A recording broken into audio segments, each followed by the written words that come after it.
Okay, folks, I am at my Luthier shop, and I have this wonderful Martin D28 right here, and it came without electronics, so I wanted to install my favorite pickup in LR bags, Hi-Fi. So it's been installed, and what we found on some guitars, the installation price is a little higher than others. Some guitars, they go in easily, and I'm gonna turn you over to my luthier and explain what the process is for installing the Hi-Fi. Hello there. Hello there, back. Okay, let me show you something on this guitar. This is characteristic of Martin guitars pre-80s maybe. I'm not sure where Martin made the switch, but they have on the tail block a spruce strap that goes top to bottom, and it's intended to reinforce that tail block from splitting.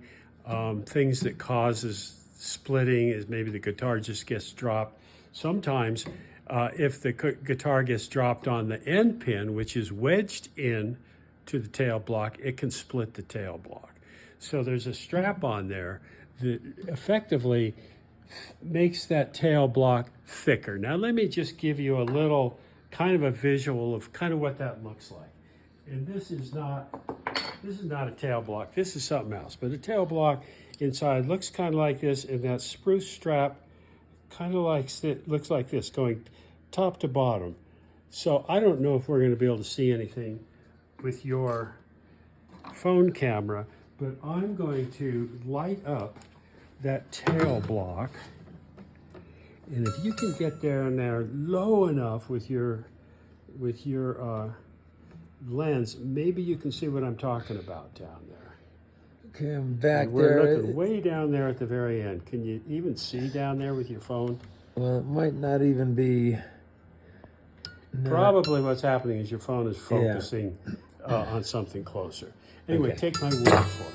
So, I do take your word for it. Okay. Take my word for it. So, what I have to do, I should back up.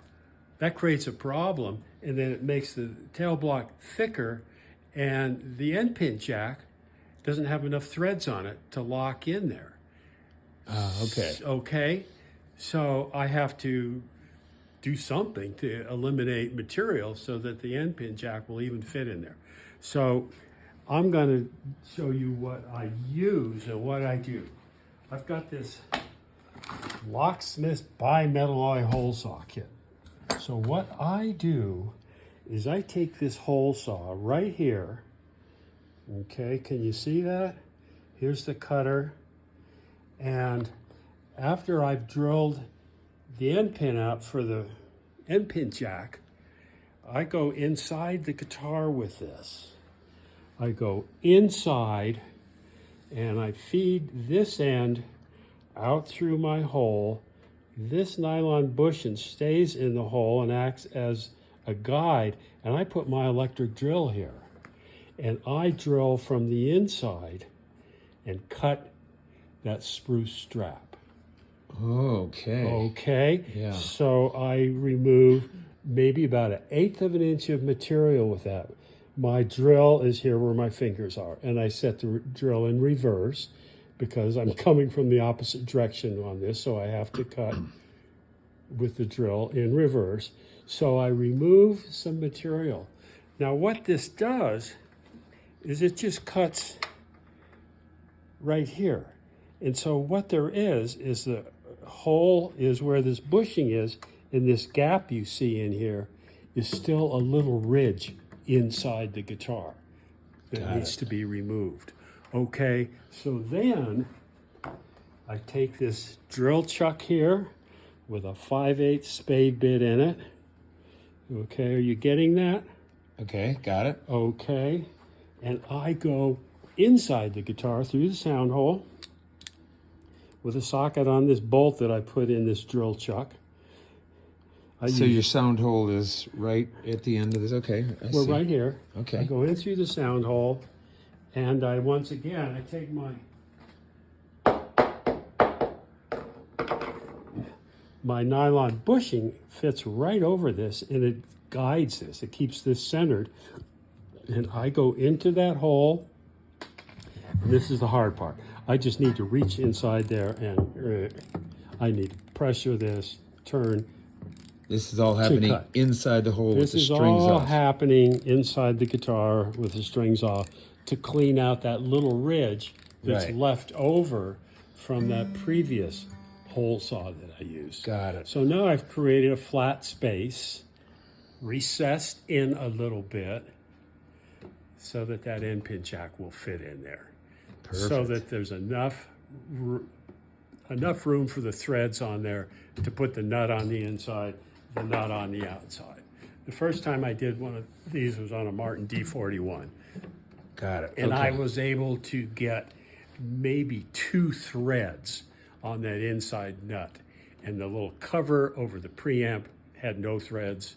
And I'm like, what am I going to do? Okay. And this is what I figured out to do. And it works really pretty good. I had actually done this in the past, but I'd go in there with a chisel in my hand, and it was all I could do to reach in there. It was really a nightmare. But this is a pretty tried and true system. Right. So, what?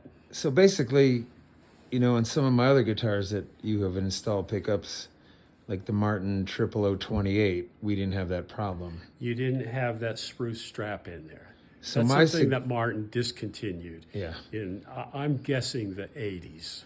Right. This particular guitar, because you wanted to buy an authentic, Yeah. you know, old-timey guitar, it has that strap on it. So that creates a bit of a problem that you wouldn't have on a new one. Another problem you're going to run into is it's got this authentic through saddle here. So when it comes time to raise or lower the action, this becomes more difficult to do that with. You don't just put a shim under the saddle to raise it. Got it. You make a new saddle. Okay. Anyhow, the moral of this story is if you buy a guitar and want to install a pickup, you probably shouldn't do it yourself, and you take it to a professional luthier, because if I did this, I'd probably ruin the guitar. Or Anyhow. you might just end up with your hand stuck inside. Yeah, and right. Have to cut the guitar apart to get your hand out. Okay. Anyhow, this is what a real luthier shop looks like. You know, we've got all kinds of exotic woods up here. You're looking at top woods now. Top woods, If you look yeah. right over your head, you'll see all my back and side Yeah, sets. let me walk over here.